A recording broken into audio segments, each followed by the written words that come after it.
I want to say a special word of gratitude for the United Methodist Women. So I have said this on numerous occasions. I did as a pastor especially, and that is this. Uh, the theological and social justice narrative and teaching of the United Methodist Church is made more plain through the United Methodist Women than any other group I know.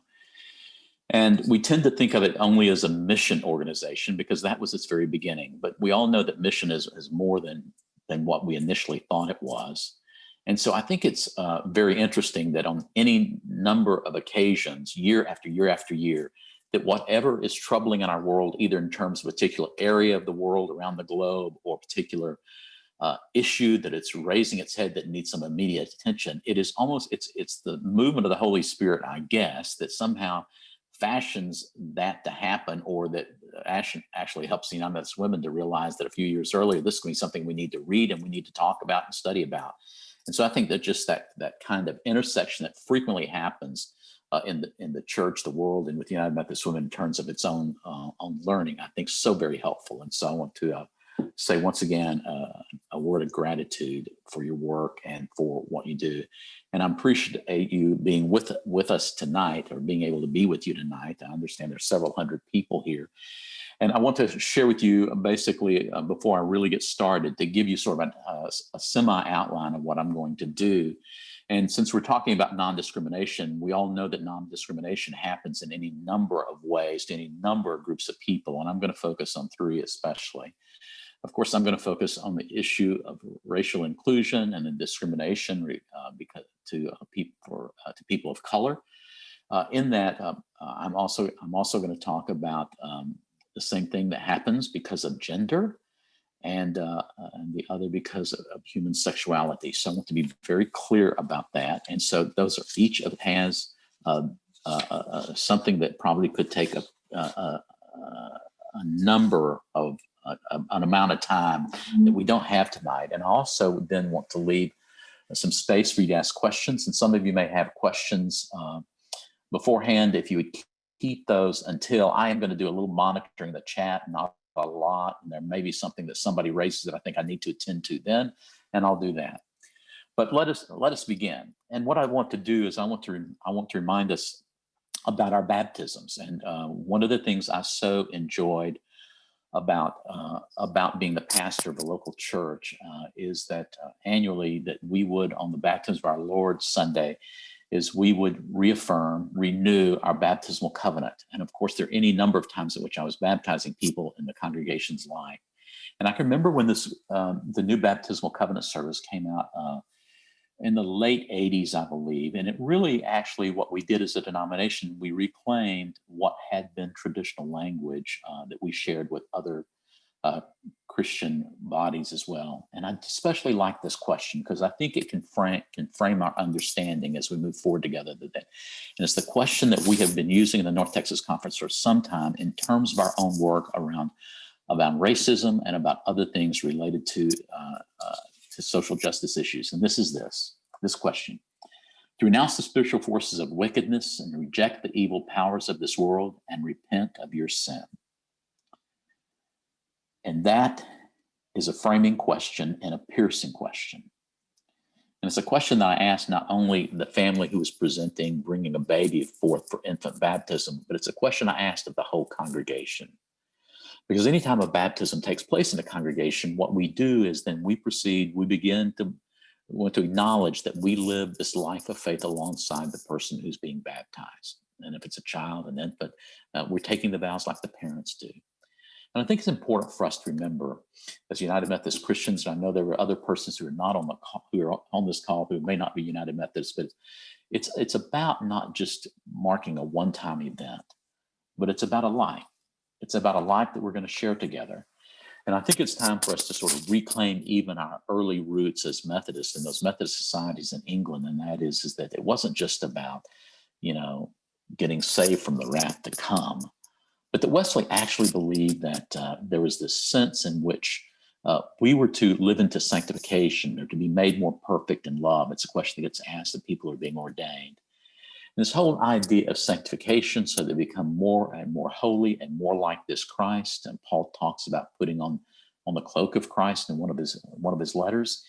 It's really what it means to be a Christian who continues to grow and mature. And there's sometimes that we simply have lost that.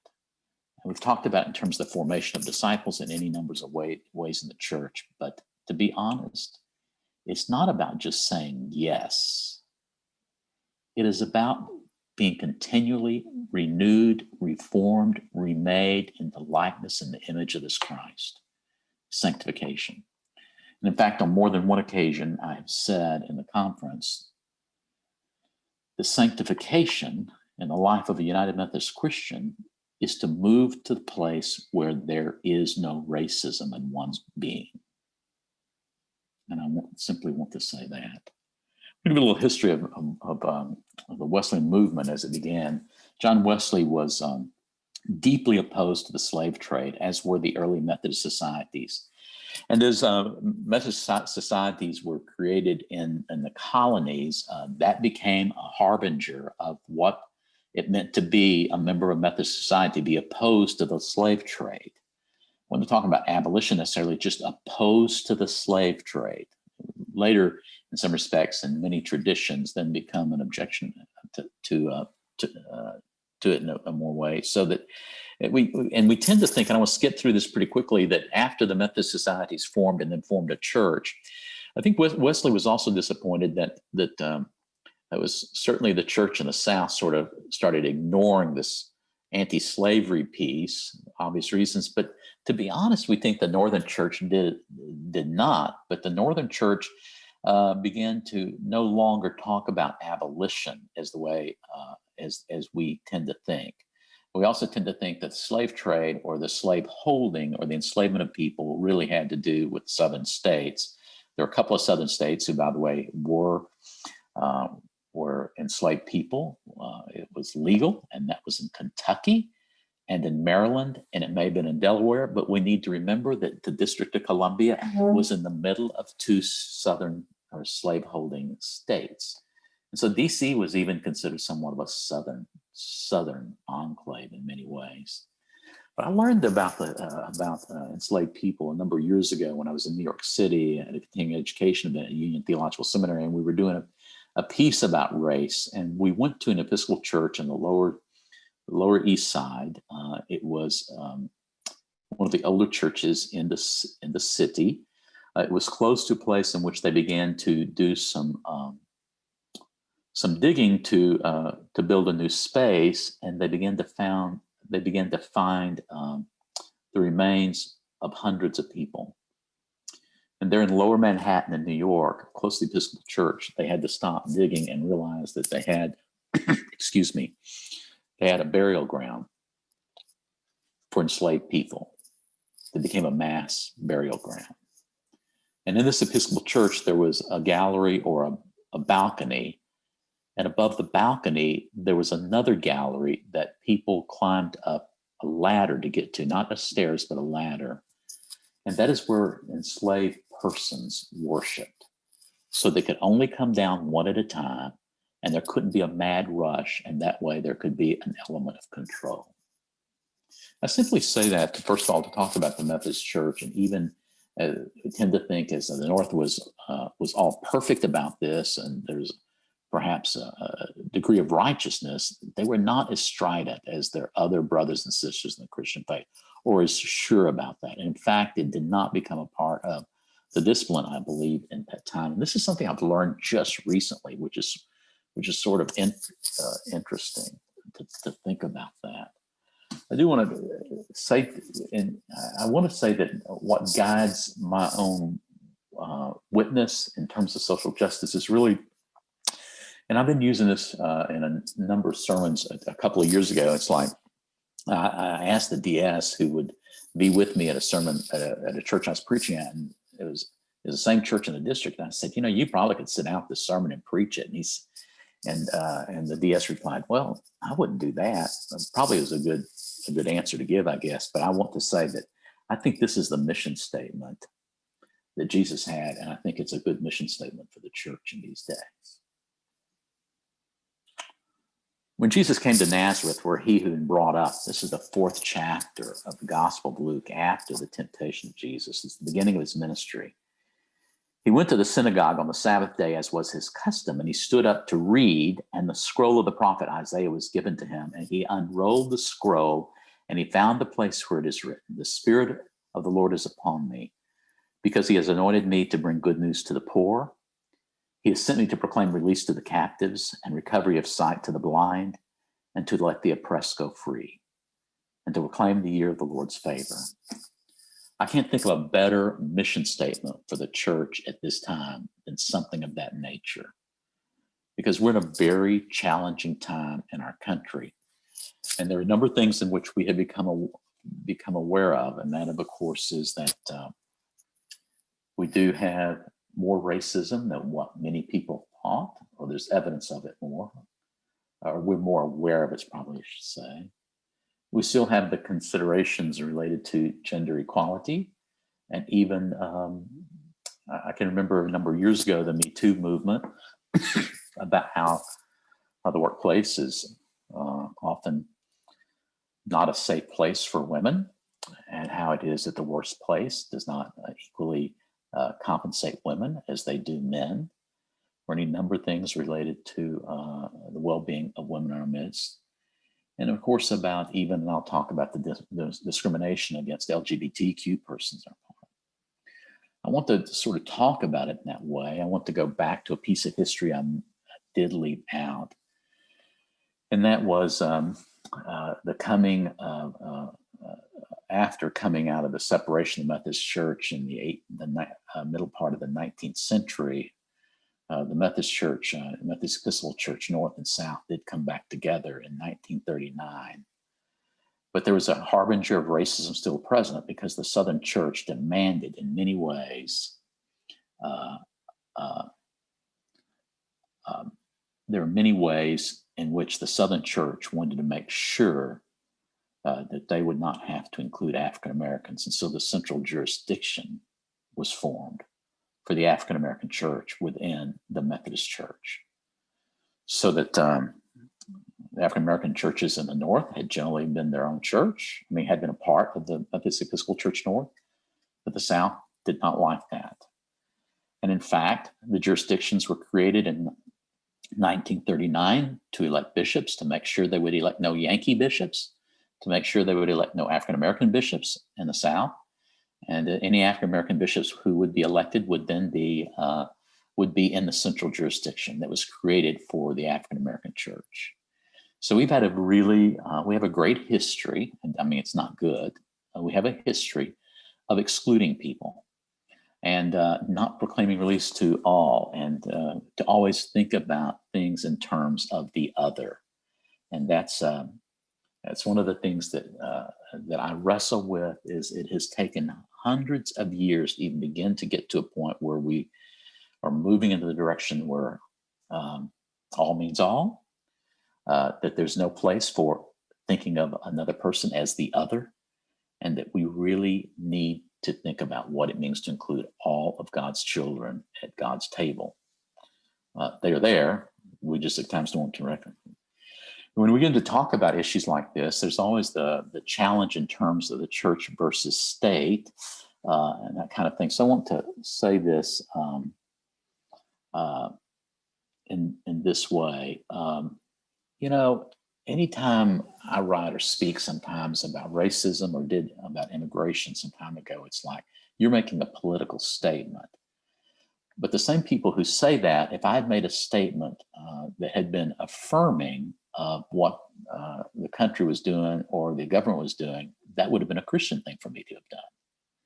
And so in some ways, it's all in the eye of the beholder. And I hope to get to this. Well, I want to say this now, is that the word evangelical has been co-opted by a particular brand of Christianity, of the Christian movement in this country, because the United Methodists have always been evangelical and sharing the gospel, but somehow that has become to be known as a particular position, so that evangelicals, we can shut the rest of you out because you're not Christian if you're not an evangelical if you don't believe these things. simply not true. Evangelical has to do with the sharing of the gospel, and it doesn't mean the gospel about necessarily saving a soul. It means the totality of the gospel that Jesus affirmed in that 4th chapter in his first sermon of his public ministry, by quoting those pieces from the prophet Isaiah. So we get to this church-state relationship all of the time, and what I want to say is, in doing that, I want to say a word about the church and the state. But I think we ought to begin at the founding of the United States, in terms of those 2 founding documents, which are, first of all, the Declaration of Independence, and secondly, the Constitution. And there's this misnomer that goes around all the time. We go on around time that we were born a Christian nation, and frankly, that's just simply not factual. None of the documents have the word Jesus or Christ in it. There is an acknowledgement about our Creator, or God, about the freedom of religion, but it was not established as a Christian nation. And if you look at the signers of the Declaration and the members who were there at the Constitutional Convention to frame it, there were many people there who would not call themselves Christian. There were Unitarians. There were non-believers. There were deists. And to always think that this is a Christian nation is a way to misappropriate the founding of our country, to think that if you take issue with somebody, then it means that you don't believe in a Christian America. The truth is, I believe in the United States, and I really mean this as a person of faith, is that it acknowledges the ideals from the beginning of our founding, many of them which conform, I believe, to many religions, faith traditions. And I think we have to acknowledge that. And there are times I'm reminded that we sort of overplay that we started as a Christian nation, because we did not. It's just not true. And not everybody came to the colonies or to the Americas on a religious visa. They came here because of other things. I mean, Georgia was a penal colony for the most part for the Brits. And so I think we have to remember we have to get back to the history and really acknowledge that. Now, as it terms the church-state religion, we have, I believe that I don't believe the church ought to be calling the tune and expect the Congress to necessarily dance to it. I do believe the church has a public witness about that which is just, that which is humane, and we need to keep everyone accountable. Now, for us as Christians, that comes from our own faith traditions. There are things I believe that are not just, or humane, and are keeping with how God would intend the world. And I'm not asking people to agree with me politically or theologically, but it does mean that every once in a while we need to witness to our faith by saying those things. And by the way, this does not fall to just one particular issue, but any number of issues, many of those which you've not asked me to speak about today. So I wanted to get that in, and that the word evangelical's got a connotation that's about a political stance. That's false, but frequently we allow our language to get appropriated by someone else. And this is one of those times in which we've done that. So I simply want to do that. I think what's happened in our recent history is that what people deem as political truth, they wrap the Bible around it to justify it, when it's really probably a misuse of the Bible, or the total kind of thing. So one of the things that I want to talk about to acknowledge is just to say that. And I think it's more than appropriate for Christians to acknowledge things that happened. There'd be no civil rights movement in the 1950s and 60s it had not been for Christians and Jewish people. I mean, that just wanted to happen. And many Jewish people who came to ride freedom buses, for example. So there was this public witness on the part of the Judeo-Christian faith. It was not saying you have to convert, but God expects better than all of this. So I want to acknowledge that. I want to talk about those three pieces related to that we talked about, and that in terms of discrimination. And I want to see if there's anything on the chat I need to look at real quick.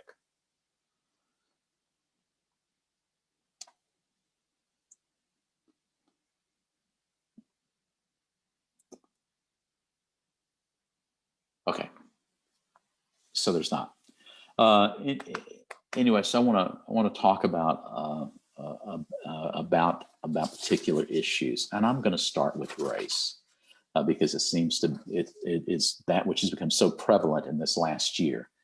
But I mean, there have been many.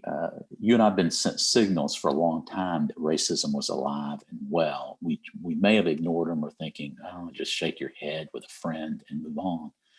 But I think we're past the time in which we can let things go unchecked.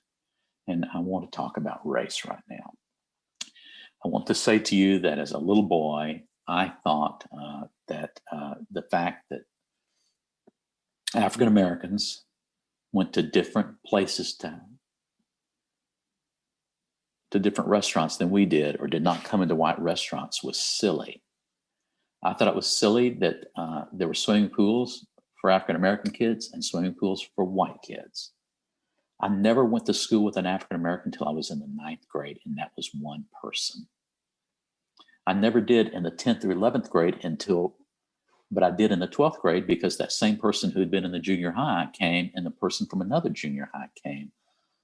A young girl and a young boy.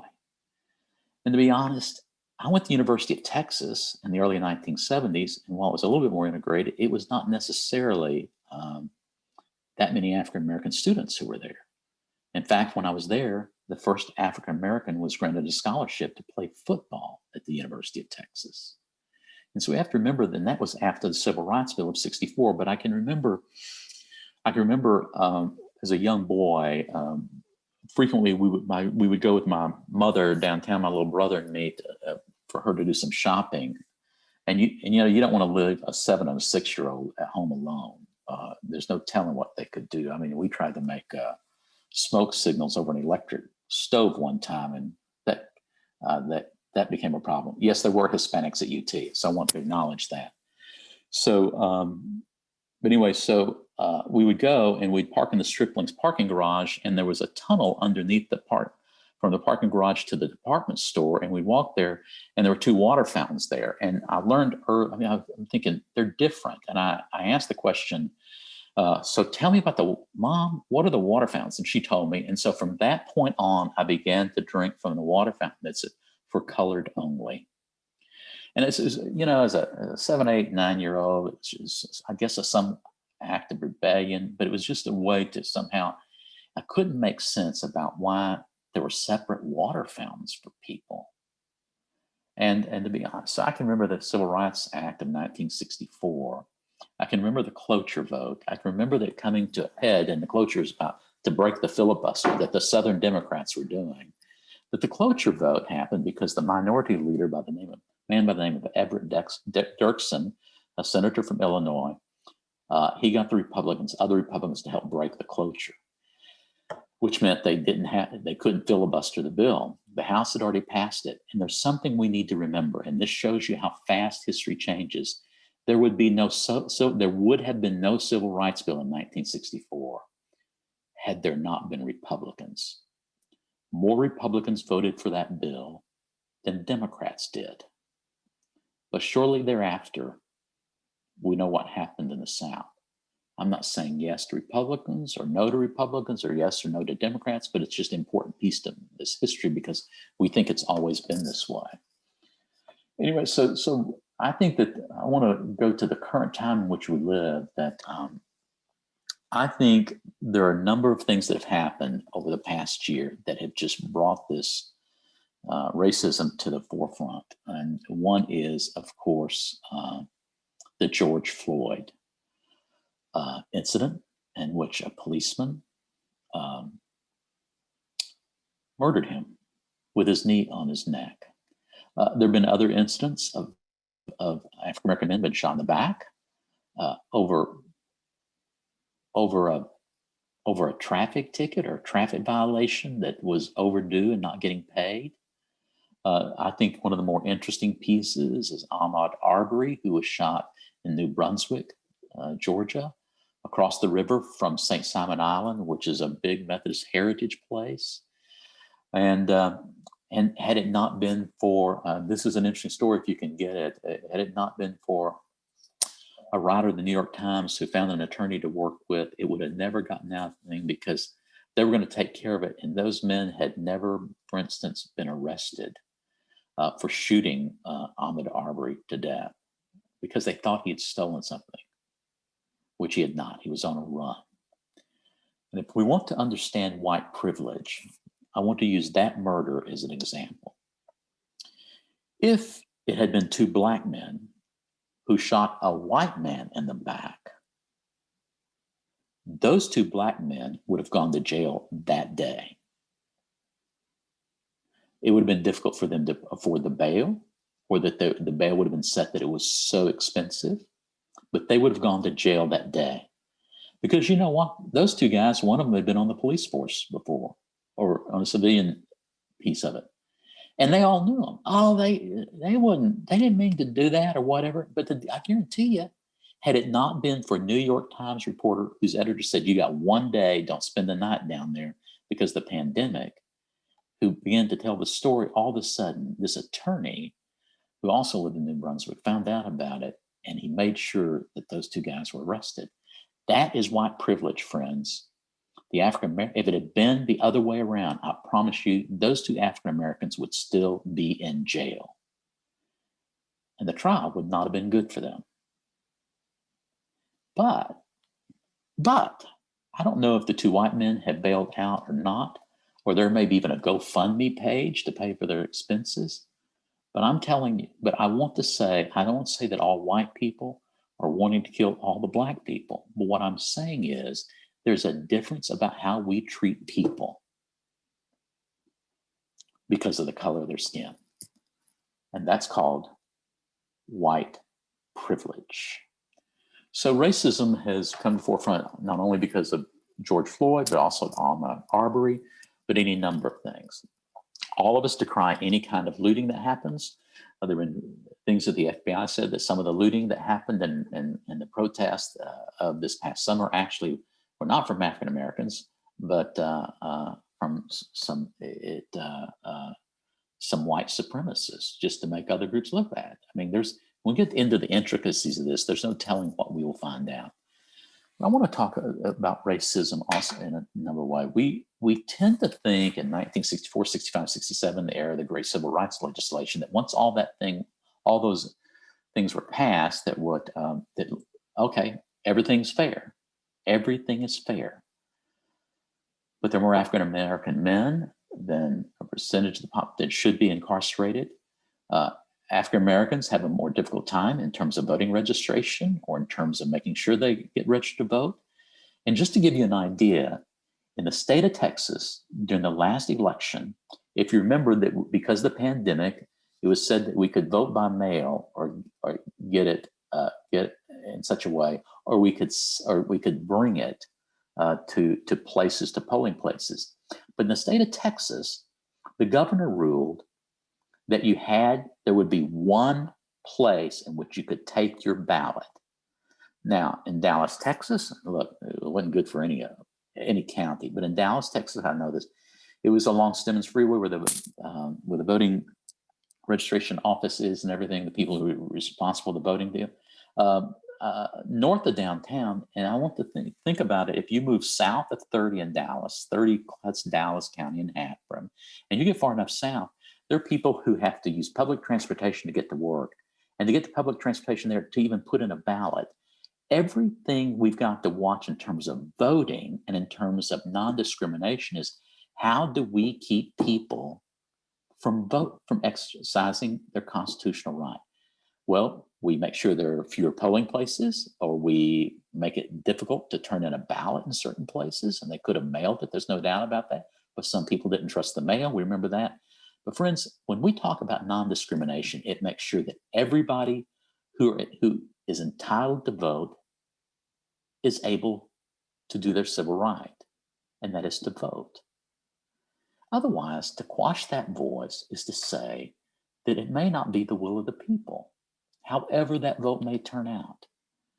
And so the whole piece related to this ongoing racism is about making it difficult to vote, sometimes making it difficult to get health care, any number of things. And we've got to get to the point where this just changes. I'm a big proponent of public schools. I know they have challenges at times, but we've resegregated public schools in this country, and I think we ought to just acknowledge it, especially in large cities, as people have moved out, or the proliferation of private schools. And I'm not saying they shouldn't be able to do that, but that's what's made it challenging in terms of race, is that in terms of an understanding of people who come from different places, is that we live in segregated cultures again, and that's not good for us. And so I don't know what we do, how we address that, but I do think it's something to know. But I would say this in terms of the funding of public schools, and I do think this is a race issue. It's and an equity issue for public schools, is that in the 1970s, my understanding, I got this from Assistant Superintendent of the Birdville School District when I was a pastor in Hearst, that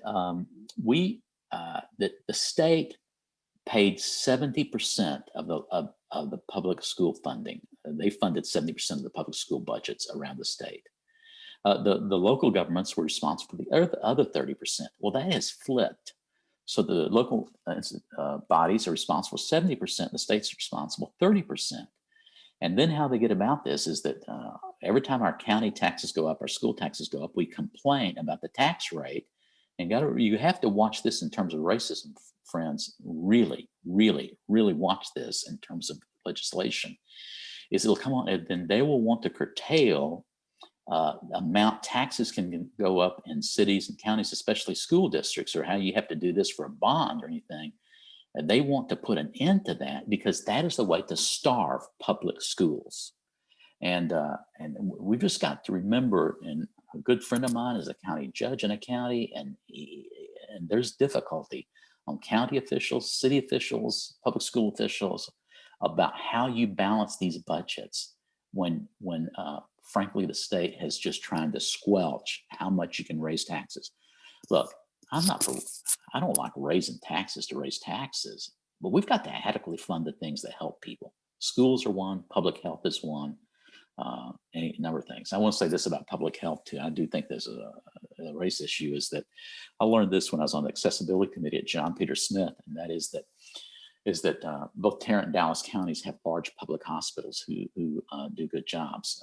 I want to put and the thing is that anybody who comes to any of those public hospitals are going to get treated, and that means if they come from Johnson County, which is south of Tarrant County, or Collin County, north of Dallas County, or Denton County, or any of those counties, if you go to the public hospital, the counties do not reimburse what their citizens get from public health institutions in another county that's a county hospital.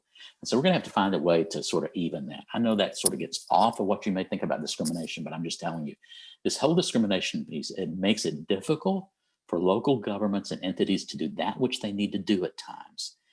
And I don't know how to say it on this. It's like, we have people in the state that really don't care about public education. And some of them represent you in the legislature.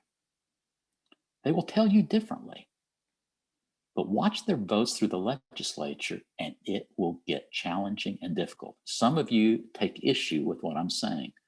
I'm not looking for my taxes on anything to go up a dollar appraised value on my home. I have to admit that. But I am looking forward to creating a just, civil society in which every child in the state of Texas can have an education that will form him or her.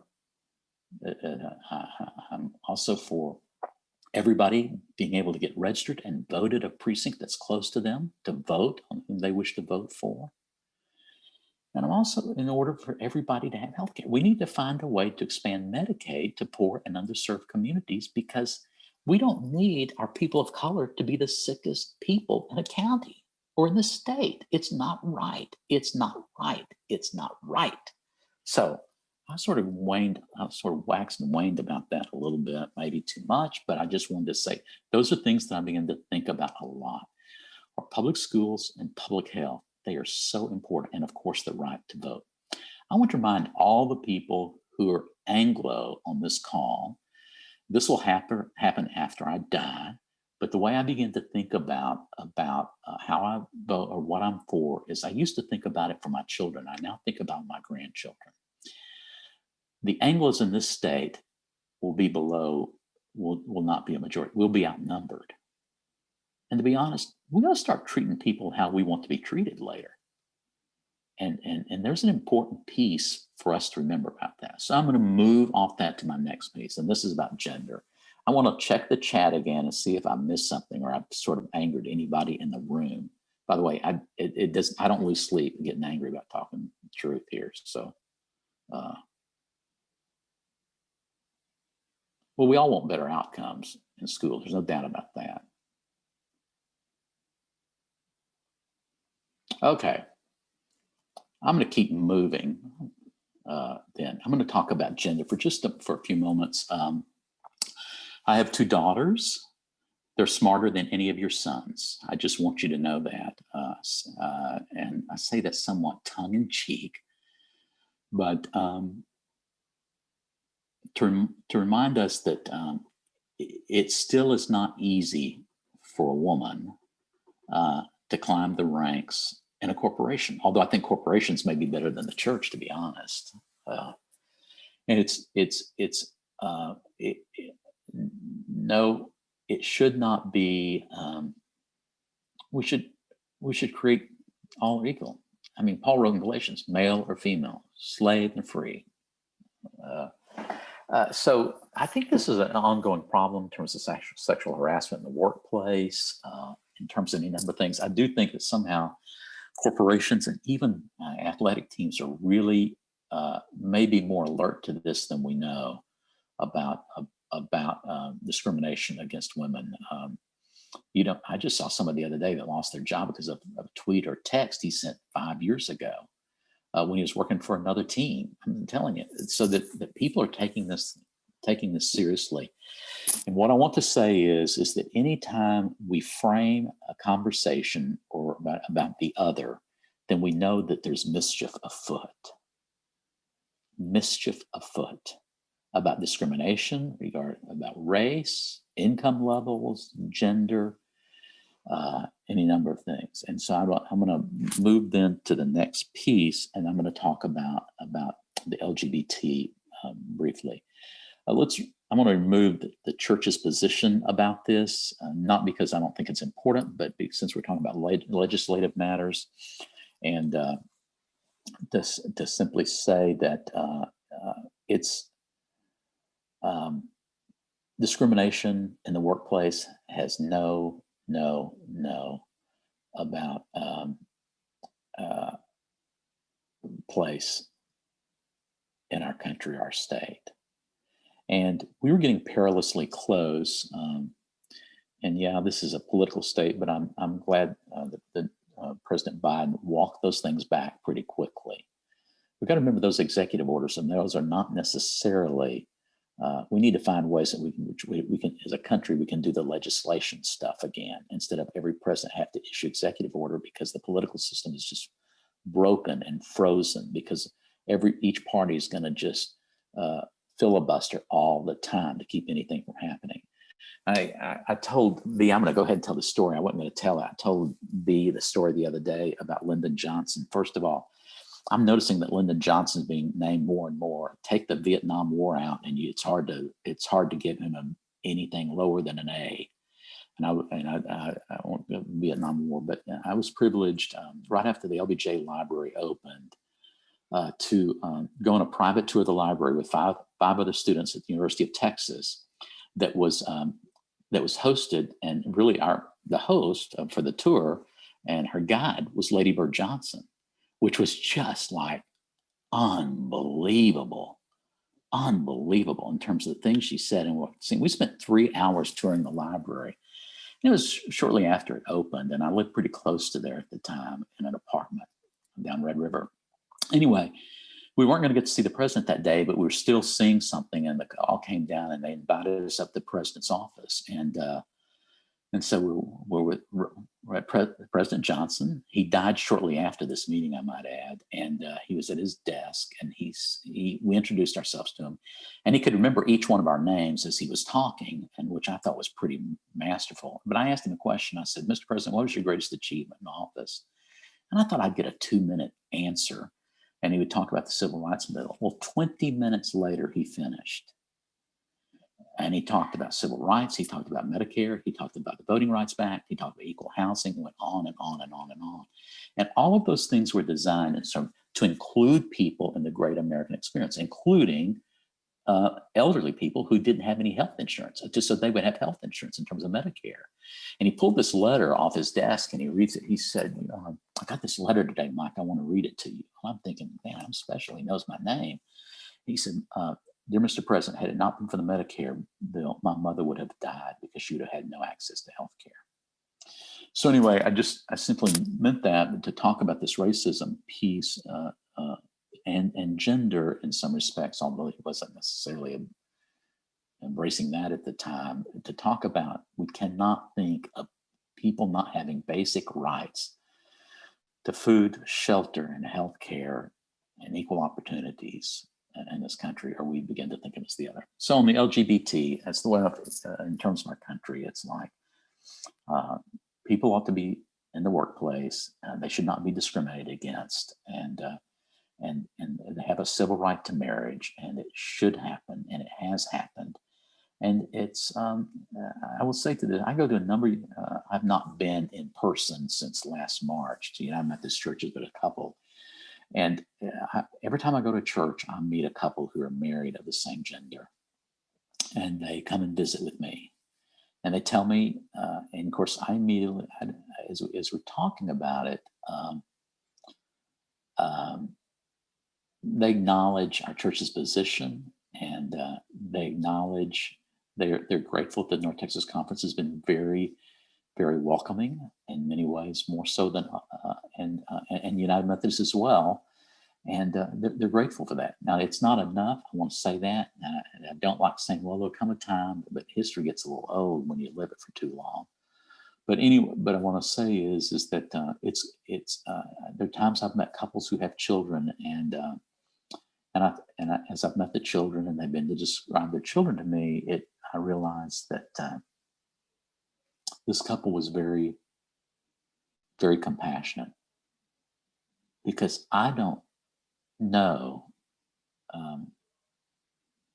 at least because they adopted a child with some significant special needs, and that's happened more than once. And I'm thinking, why can't our country learn to embrace all, especially those who are willing to embrace children who may be difficult to adopt, for example.